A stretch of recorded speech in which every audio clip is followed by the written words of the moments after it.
এলাচ, আদা, রসুন আমি মিক্সিতে বেটে নেব। কুকারে তেল দিয়ে দারুচিনি, কাঁচা লঙ্কা, লবঙ্গ ফোড়নে দিলাম। পেঁয়াজ দিয়ে কিছুক্ষণ নেড়ে বাটা মশলা দিয়ে আগে থেকে ধুয়ে নুন হলুদ মাখিয়ে রাখা চিকেন দিয়ে দিলাম। এবারে আর একটু হলুদ, চিনি, জিরে গুঁড়ো, টমেটো দিয়ে কষাতে থাকলাম। দেখেছেন বন্ধুরা কষাতে কষাতে কিভাবে জল বেরিয়ে এসেছে। আরও একটু নুন দিলাম। এবারে অল্প কাশ্মীরি লঙ্কা দিয়ে আবারও কষাতে লাগলাম। কষাতে কষাতে তেল ছেড়ে গেলে ধুয়ে রাখা বড় বড় আলু কেটে দিলাম। আবারও কষাতে লাগলাম।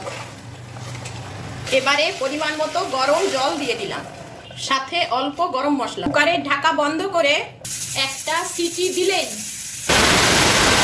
করে দিলাম। এবারে ঢাকা খুলে গরম ভাতে পরিবেশন করুন।